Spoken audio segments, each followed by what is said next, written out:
Hello दोस्तों, मेरी YouTube channel study with Sachin में आपका स्वागत है। आज मैं आपको इस वीडियो में जनरल साइंस से संबंधित 30 बहुत महत्वपूर्ण प्रश्न कराऊंगा जो पहले भी railway, CGL, CHSL, DSSB, RPF exam में पूछे जा चुके हैं और आगे भी पूछे जाने की संभावना है, तो इस वीडियो को अंत तक जरूर देखें। प्रश्न 1, हवा यानी वैक्यूम में ध्वनि की गति कितनी है? हवा यानी वैक्यूम में ध्वनि की गति 331 मीटर प्रति सेकंड है। ऑप्शन ए इसका हमारा सही आंसर है, 331 मीटर प्रति सेकंड। प्रश्न 2, मानव शरीर का सामान्य ताप कितना है? तो मानव शरीर का सामान्य ताप कितना है डिग्री केल्विन में? 310 डिग्री केल्विन। ऑप्शन डी इसका सही आंसर है। और ये आया कैसे है? डिग्री केल्विन में निकालने के लिए क्या करते हैं हम? केल्विन में निकालने के लिए 273 में डिग्री सेल्सियस वाला टेम्परेचर ऐड कर देते हैं। तो डिग्री सेल्सियस में बॉडी का टेम्परेचर कितना होता है? 37 डिग्री सेल्सियस। और 37 डिग्री सेल्सियस और 273 डिग्री सेल्सियस को जब प्लस करेंगे तो 310 डिग्री केल्विन आ जाएगा। ऑप्शन डी हमारा सही आंसर है। प्रश्न 3, निम्नलिखित में से कौन सा ऊष्मा का सबसे अच्छा चालक है? तो ऊष्मा का सबसे अच्छा चालक कौन सा है? मरकरी। और इसको डिनोट किससे करते हैं? पीबी से। पीबी यानी कि मरकरी। प्रश्न 4, प्रकाश एक है, तो हमें इसमें बताना है प्रकाश जो है कौन सी वेव है।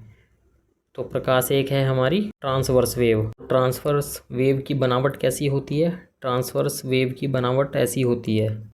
और लॉन्गिट्यूडनल वेव कैसी होती है? ये स्पाइरल की तरह होती है। ऑप्शन ए हमारा सही आंसर है। प्रश्न 5, एक वस्तु अधिकतम भार कब देती है? तो एक वस्तु हमें अधिकतम भार तब देती है जब वो किस में होती है? वैक्यूम में।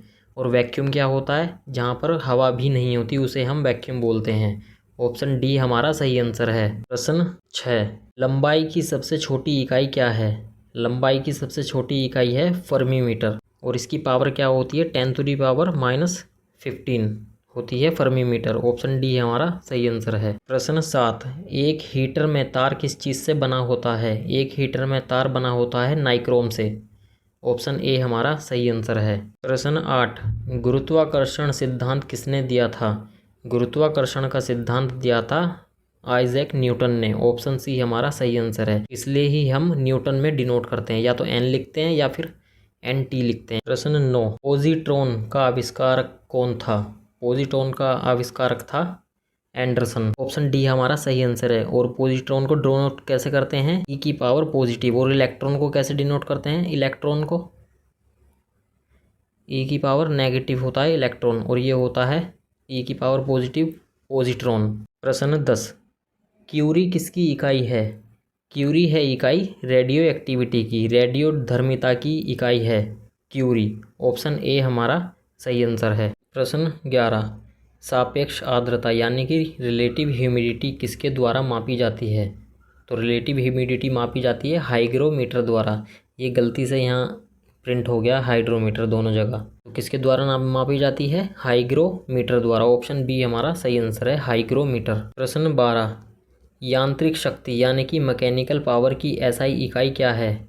मैकेनिकल पावर की एसआई इकाई है वॉट। ऑप्शन बी हमारा सही आंसर है। प्रश्न 13, वैक्यूम या हवा में प्रकाश की गति क्या है? हवा में प्रकाश की गति है 3 × 10⁸ मीटर प्रति सेकंड। ऑप्शन सी हमारा सही आंसर है। प्रश्न 14, कार्य यानी वर्क की इकाई क्या है? वर्क की इकाई है जूल। ऑप्शन ए हमारा सही आंसर है। प्रश्न 15, 1 किलोग्राम राशि का वजन कितना है? तो 1 किलोग्राम राशि का वजन है हमारा 9.8 न्यूटन। और ये आया कैसे है? इसका फॉर्मूला होता है weight equal to mass into g. Mass कितना दिया हुआ है हमारा? 1 किलोग्राम।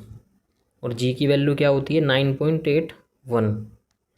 इससे हमारा क्या है आया है? ये 9.81 न्यूटन। ऑप्शन सी हमारा सही आंसर है। प्रश्न 16, फ़ारेनहाइट से मानव शरीर का सामान्य ताप कितना है? तो मानव शरीर का सामान्य ताप कितना है फ़ारेनहाइट में? 98.6 फ़ारेनहाइट। और ये आया कैसे है? इस वाले फॉर्मूले से। इसमें यहाँ डिग्री सेल्सियस की वैल्यू पुट करनी है, और डिग्री सेल्सियस में हमारा बॉडी टेम्परेचर कितना होता है? 37 डिग्री सेल्सियस। और जब 37 डिग्री सेल्सियस को यहाँ पुट कर दोगे तो फ़ारेनहाइट में आंसर आ जाएगा। ऑप्शन डी हमारा सही आंसर है। प्रश्न 17, प्रेरकत्व यानी कि इंडक्टेंस का मात्रक क्या है? इंडक्टेंस का मात्रक है हेनरी। ऑप्शन सी हमारा सही आंसर है। प्रश्न 18, न्यूट्रॉन की खोज किसने की थी? न्यूट्रॉन की खोज की थी जेम्स चैडविक ने।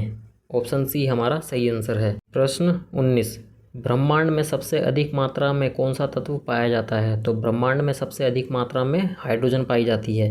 ऑप्शन ए हमारा सही आंसर है। प्रश्न 20, सापेक्षता का सिद्धांत यानी कि प्रिंसिपल ऑफ रिलेटिविटी किसने दिया था? प्रिंसिपल ऑफ रिलेटिविटी दी थी आइंस्टीन ने। प्रश्न 21, तैरने के सिद्धांत यानी कि principle of law of floating की खोज किसने की थी? तो principle of law of floating की खोज किसने की थी? आर्किमिडीज ने। ऑप्शन डी हमारा सही आंसर है। प्रश्न 22, गोइटर यानी कि थायराइड ग्रंथि की अत्यधिक वृद्धि किसकी कमी के कारण होती है? तो थायराइड ग्रंथि की अत्यधिक वृद्धि किसकी कमी के कारण होती है? आयोडीन की कमी के कारण। ऑप्शन ए हमारा सही आंसर है। प्रश्न 23, साइटोलॉजी है। साइटोलॉजी क्या है? किस चीज़ का अध्ययन है साइटोलॉजी? तो साइटोलॉजी है कोशिकाओं का अध्ययन। ऑप्शन सी हमारा सही आंसर है। प्रश्न 24, रोग एथलीट फुट किसके कारण होता है? तो एथलीट फुट रोग किसके कारण होता है? कवक के कारण यानी कि फंगस के कारण। ऑप्शन बी हमारा सही आंसर है। प्रश्न 25, रक्त है एक कौन सा टिश्यू है इसमें से ये बताना है? तो रक्त एक क्या है हमारा? कनेक्टिव टिश्यू है। ऑप्शन ए हमारा सही आंसर है, संयोजी ऊतक। प्रश्न 26, जंतु कोशिका के किस हिस्से को पावर हाउस कहा जाता है? जंतु कोशिका के माइटोकॉन्ड्रिया वाले हिस्से को पावर हाउस कहा जाता है। ऑप्शन सी हमारा सही आंसर है, माइटोकॉन्ड्रिया। प्रश्न 27, मानव शरीर में विटामिन ए को कहाँ संग्रहित किया जाता है? तो मानव शरीर में जो विटामिन ए है वो कहाँ जमा होता है? वो जमा होता है हमारे लीवर में, यकृत में। ऑप्शन ए हमारा सही आंसर है। प्रश्न 28, विकास के सिद्धांत यानी कि द थ्योरी ऑफ एवोल्यूशन को किसने प्रेरित किया? द थ्योरी ऑफ एवोल्यूशन को प्रेरित किया था डार्विन ने। प्रश्न 29, पुष्प रहित पौधे होते हैं वो पौधे जिनमें पुष्प नहीं होते उन्हें क्या कहते हैं? क्रिप्टोगैम्स।